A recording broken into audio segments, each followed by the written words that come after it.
কেমন আছেন সবাই? শুভেচ্ছা জানিয়ে শুরু করছি আজকের আলোচনা।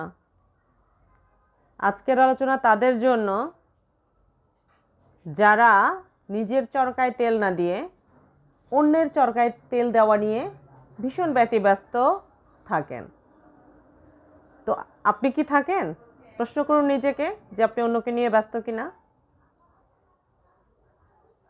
প্রত্যেকটা মানুষ তার নিজের জায়গা থেকে যদি শুধরায় তাহলে মনে হয় পৃথিবীটা সুন্দর হয়ে যায়। কিন্তু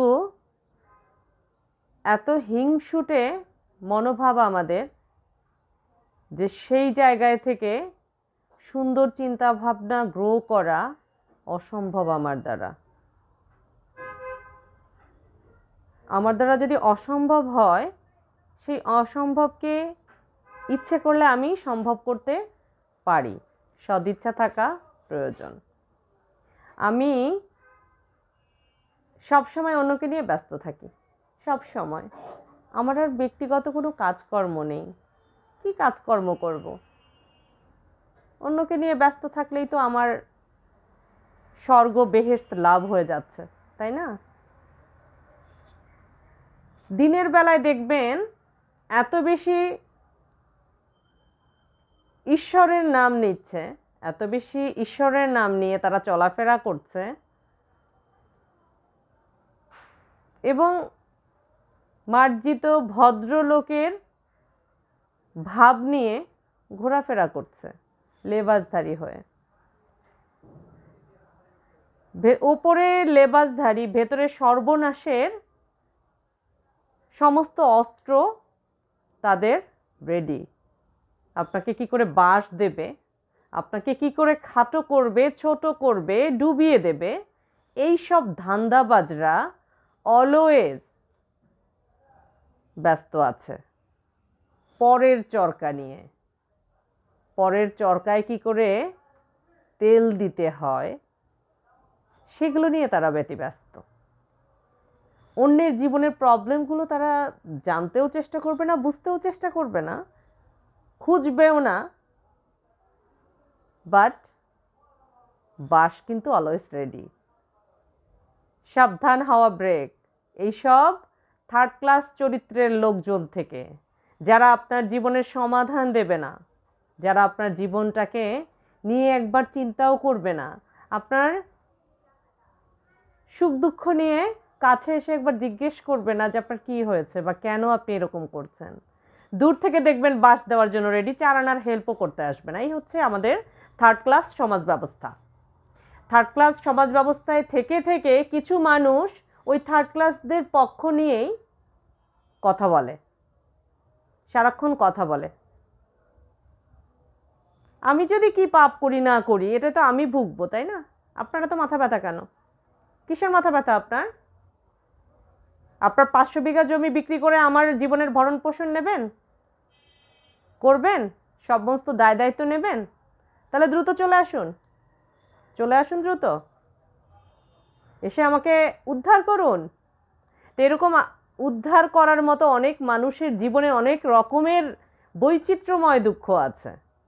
নানা জায়গাতে নানান রকম লোক, নানান রকমের দুঃখ। আপনি কয়জনের দুঃখ সমাধান করতে পারবেন? আপনি কথা বলতে আসেন, আপনার কতটুকু জ্ঞানের ভান্ডার আছে যে আপনি সারাক্ষণ অন্যকে জ্ঞান দিতে থাকেন? নিজের চরকায় তেল দিন। অল্প বিদ্যা ভয়ঙ্করী। বিদ্যার ভান্ডার নিশ্চয়ই খুবই স্বল্প, তাই সেটাকে বারবার প্রকাশ করে আপনি দেখাচ্ছেন যে আপনি জ্ঞানী ব্যক্তি, অথচ আপনার মতো নর্দমার কীট একটাও কিন্তু নেই আশেপাশেও। আপনাকে টাচ করলেও দুর্গন্ধ ছড়াবে। আপনার এই কমন সেন্সটুকুও নেই যে কতটুকু বাউন্ডারি রেখে, কতটুকু ক্রস করে অন্যের বাউন্ডারিতে ঢুকে কথা বলা উচিত বা উচিত না। আপনার তো কোনো কমন সেন্স নাই। আপনি তো মানুষের তালিকায় পড়েন না। আপনি অন্যের ভালো চিন্তা করলে নিশ্চয়ই আপনি নিজেকে শুধরাবেন। আমি যদি সমাজের ভালো চাই, অন্য 10 জনের ভালো চাই, তাহলে সবসময় নিজের দিকেই আমার শুধরানোর মানসিকতাটা থাকবে।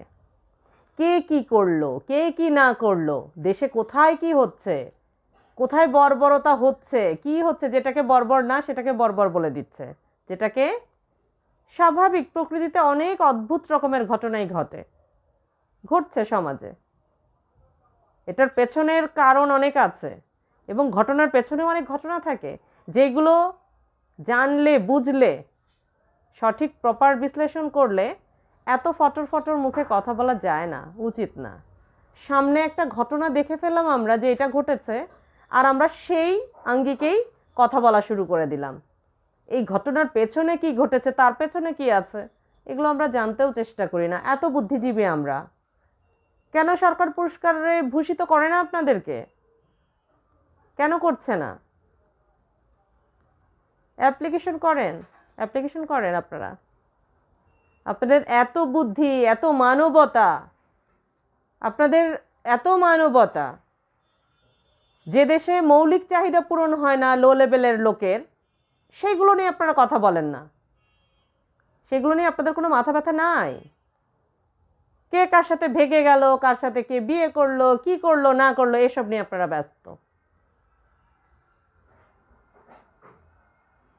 এদেশে বাক স্বাধীনতার চর্চা মানেই হচ্ছে আপনাকে শিকলে আটকে দেবে, আপনাকে কথা বলার কোনো সুযোগ নেই। যারা কথা বলার সুযোগ দেয় না তারা তো আরো বড় বেশি চোর। সুযোগ যারা দিচ্ছে না তাদের নিশ্চয়ই গলতি আছে, কেন সুযোগটা দিচ্ছে না। যাই হোক, ওই সাইডে আর কথা আপাতত আজকে বলবো না, অন্য একদিন আলোচনায় বলবো। কিন্তু সবসময় খেয়াল রাখবেন, অযোগ্য লোকেরাই অহংকারী হয়, দুর্গন্ধ ছড়ায়, পরকে নিয়ে ব্যস্ত থাকে, কে কি কাজ করবে তার স্বাধীন মতো কাজ করার সুযোগ তারা দেবে না। আপনি স্বাধীনভাবে কথা বলবেন সেই সুযোগ দেবে না। অথচ কিছু ফিটফাট বাবু, উপরে ফিটফাট তল দিয়ে সদরঘাট, আমি সবসময় এই কথাটা বলি, আগেও দু একটা আলোচনায় এসব বলেছি। এই সমাজের বেশিরভাগ লোকগুলোই উপর দিয়ে ফিটফাট তল দিয়ে সদরঘাট। কাউকে নিয়ন্ত্রণ করতে পারলে মনে হচ্ছে যে আমি একটা রাজাবাবু হয়ে যাচ্ছি। নিয়ন্ত্রণ, আহা!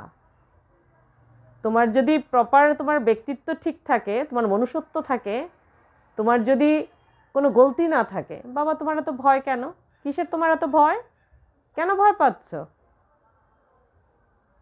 সমাজে, সমস্ত সমাজ শুধু না, হোল বিশ্বেই দেখছি দুর্বলের উপর সবলের অত্যাচার, জোর যার মুল্লুক তার। একটু ভেবে দেখবেন কথাগুলো। কাইন্ডলি নিজের ব্যক্তিত্ব সুন্দর করুন, পৃথিবী সুন্দর হবে। নিজের চরকায় তেল দিন, অপরকে নয়। অপরের চরকায় তেল দিলে নিজেকেই ঠকানো হয় পর্যায়ক্রমে। দিন শেষে কি আমার কিছুই থাকবে না। ভাব নিচ্ছেন শেয়াল পণ্ডিতের, অতি চালাকের গলায় দড়ি একটা কথা আছে। এই শেয়াল পণ্ডিতের ভাব নিয়ে কোনো লাভ নেই। সত্য সুন্দর। ভালো থাকবেন সবাই, ধন্যবাদ।